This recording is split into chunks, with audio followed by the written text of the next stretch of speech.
Russia आरो इउक्रेननि दावहा जायखौ जों पुटिननि दावहा होननानैबो बुंनो हासिगोन। बे दावहाया थांनाय 24 फेब्रुवारिनिफ्राय जागायनानै दिनैसिम 23 सानाव आगान होबाय।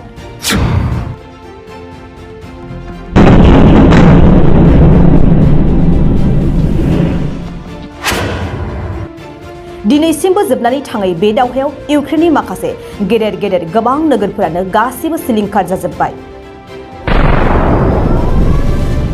नाथाय बेबायदि समावबो इउक्रेनखौबो जों मानिनानै लानांगोन जे रासियाजों थेर बेथेर खालामजादोंब्लाबो जेननाय लायाखै।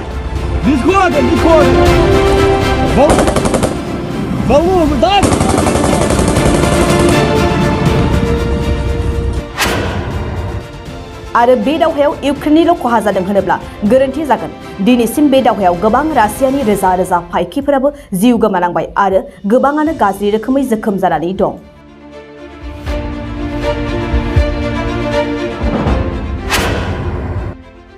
इउक्रेननि गोबां रोजा फायखिफोरजों लोगोसे इउक्रेननि माखासे गोबां थागिबिफोराबो बे दावहायाव जिउ गोमानांबाय आरो गोबाङानो गोब्राबै जखम जाना दं।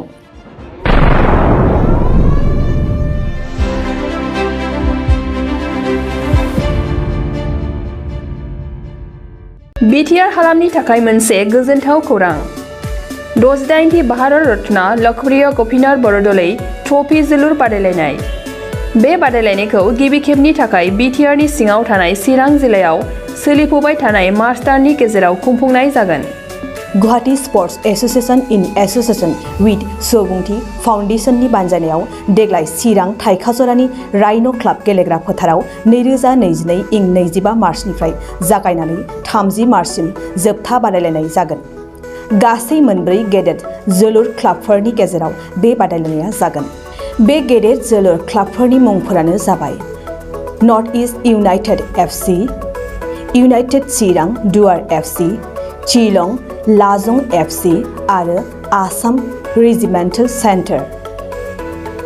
बादायलायनायनि सम खाना होखानाय बादियै 25 मार्च खालि नर्थ इस्ट इउनाइटेड एफसि आरो United Chirang Duar FC, 26 March खालि शिलं लाजं एफसि आरो आसाम रेजिमेन्टेल सेन्टार, 27 मार्च खालि नर्थ इस्ट इउनाइटेड एफसि आरो आसाम रेजिमेन्टेल सेन्टार, 28 मार्च खालि इउनाइटेड चिरां दुवार एफसि आरो शिलं लाजं एफसि, 29 मार्च खालि आसाम रेजिमेन्टेल सेन्टार आरो United Chirang Duar FC, 30 March खालि नर्थ इस्ट इउनाइटेड एफसि आरो शिलं लाजं एफसिनि गेजेराव बे बादायलायनाया जागोन।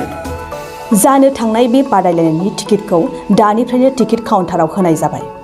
नायनो गोसो गुदुं एबा जोलुर बादायलायनायखौ मोजां मोनग्रा सुबुंफोरा थाबैनो टिकेटनि थाखाय 9547461257 जानबुं नम्बराव जगाजग खालामहरनो हागोन एबा बुकिं खालामहरनो हागोन। गोजोनथाव खौरां ब्राफिडनि बानजायनायाव क'क्राझार राजमेला फोथाराव रायजोआरि आखाइ इसान दिन्थिफुंनाय। बे दिन्थिफुंनाया 7 मार्चनिफ्राय 20 मार्चसिम सोलिगोन। हारिमुआरि दानाय लुनाय आर'नाइ, गामसा, दख'ना, जि-जोम दिन्थिफुंनायजों लोगोसे बायनो हागोन। गोसो गुदुं बिथांमोनहा क'क्राझार राजमेला फोथाराव फैनानै गोनांथि जानाय आर'नाइ, गामसा, दख'ना, मुवा बेसाद आरो जि-जोमफोरखौ बायफैनो हागोन।